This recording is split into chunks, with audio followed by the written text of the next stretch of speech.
Hi అండి, welcome to Mahalakshmi blogs. నేనైతే ఈరోజు చికెన్ కందనకాయలు అయితే ఫ్రై చేస్తున్నానండి.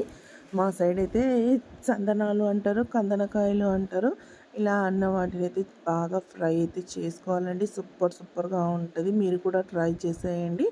ఇంకా వీడియోలోకి అయితే వెళ్దాం పదండి. ఇంకా ముందుగానైతే ఇలా ఆయిల్ అయితే వేసుకోవాలండి. ఆయిల్ వేసుకొని ఉల్లిపాయ వేసి ఎర్రగా వేగనివ్వాలండి. నేనైతే 2 స్పూన్ల ఆయిల్ వేసుకొని అయితే వేయించుకుంటున్నాను. ఇలా వేగిన దాంట్లోనైతే 1.5 స్పూన్ అల్లం వెల్లుల్లి పేస్ట్ వేసుకొని పచ్చివాసన పోయేంత వరకు అయితే బాగా కలుపుకోవాలి. ఇలా బాగా కలుపుకుంటూ ఫ్రై చేసుకోవాలండి. పచ్చివాసన పోయేంత వరకు అయితే దీంట్లోనే ఒక 1 స్పూన్ పసుపు వేసుకోవాలి.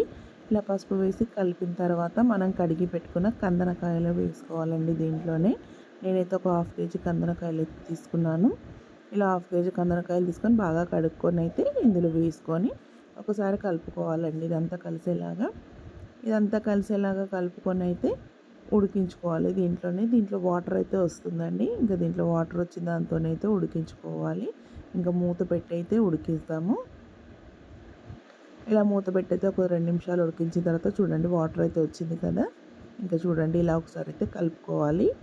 ఇలా ఒకసారి కలిపిన తర్వాత అయితే ఒక 2 చిన్న టమాటాలు కట్ చేసి అయితే దీంట్లో వేసుకోవాలి. సన్నగా కట్ చేసి వేసుకోవాలి. వేసుకొని ఒకసారి అయితే కలుపుకుందాము.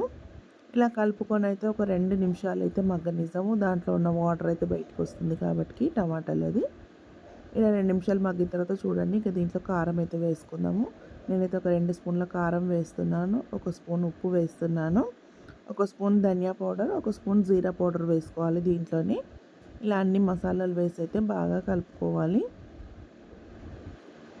ఇలా బాగా కలిపి ఉడికించుకోవాలండి. ఈ కారం ఈ మసాలా మొత్తం దీనికి పట్టేలాగానైతే బాగా కలుపుకోవాలి. ఇలా మొత్తం కలిపి మూత పెట్టి అయితే ఉడికించుకోవాలండి. ఇలా బాగా కలిపేసుకున్నాను. మూత పెట్టి అయితే ఒక 2 నిమిషాలు అయితే ఉడికిస్తాము. ఇలా 2 నిమిషాల తర్వాత మూత తీసి చూసామంటే చూడండి ఇలా ఉడుకుతుంది. ఇప్పుడు ఈ ఉడికిన దాన్ని ఇంత ప్రాసెస్ ఒక ఎత్తు అయితే ఇప్పటి ప్రాసెస్ ఒక ఎత్తు అండి. ఇప్పటి వరకు మనం వండిన దాంట్లో ఇప్పుడు మనము ఫ్రై చేసేది ఉంటుందండి. ఒక 10 నిమిషాల వరకు అయితే ఫ్రై చేయాలి. ఇంకా లాస్ట్కి అయితే ఇలా పచ్చిమిర్చి వేసుకోవాలి.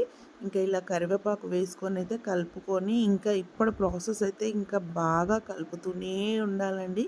ఒక 10 నిమిషాల వరకు అయితే బాగా ఫ్రై చేయాలి. కలుపుతూనే ఫ్రై చేయాలి. ఎందుకంటే కింద అడుగు అంటుతుంది కాబట్టి అడుగు అంటకుండా కలుపుతూనే ఫ్రై చేయాలండి. చాలా అంటే చాలా బాగుంటుంది ఫ్రై.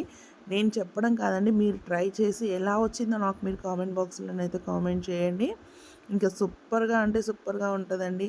మనం ఇలా చేసుకొని అన్నంలోకి చపాతీలోకి స్టఫింగ్ పెట్టుకొని చేసుకున్నామంటే సూపర్గా ఉంటుందండి. ఇంకా మనకైతే ఏదైనా ఫంక్షన్స్ ఉన్నప్పుడు చేసినప్పుడు కూడా ఇలా ఫ్రై చేసి ఎవరికైనా స్టఫింగ్ గురించి ఇచ్చామంటే చాలా హ్యాపీగా ఫీల్ అవుతారండి వాళ్ళైతే. అంత బాగుంటుంది. మీరు కూడా అయితే ట్రై చేయండి. చూడండి ఇలా కలర్ అయితే చేంజ్ అవుతుంది కదా, ఇలాగే ఫ్రై చేయాలండి. ఇలాగే ఫ్రై చేస్తూ కలుపుతూనే ఫ్రై చేయాలి. ఇంకా లాస్ట్కి అయితే ఇలా కొత్తిమీర పుదీనా వేసుకోవాలి. ఇలా కొత్తిమీర పుదీనా వేసుకొని మళ్ళీ ఒకసారి బాగా కలుపుకోవాలి. ఇంకా ఒక 2 నిమిషాల వరకు అయితే మళ్ళీ కలర్ చేంజ్ అయ్యే వరకు అయితే ఇంకా 2 నిమిషాలు ఫ్రై చేయాలి. చూడండి కలర్ అయితే చేంజ్ అయిపోయింది కదా, ఇంకా ఫ్రై అయితే అయిపోయిందండి. దీన్ని అయితే స్టవ్ అయితే ఆఫ్ చేసుకోవాలి.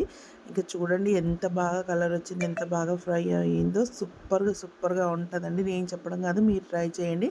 ట్రై చేసి ఎలా వచ్చిందో నా కామెంట్ బాక్స్లో కామెంట్ చేయండి. నచ్చితే మాత్రం తప్పకుండా లైక్ చేయండి. లైక్ చేస్తేనే ఈ వీడియో ఇంకా ముందుకు వెళ్తుంది కాబట్టి నా ఛానల్ ఎవరైనా ఫస్ట్ టైం చూస్తున్నట్టయితే సబ్స్క్రైబ్ చేసుకోండి. Thanks for watching.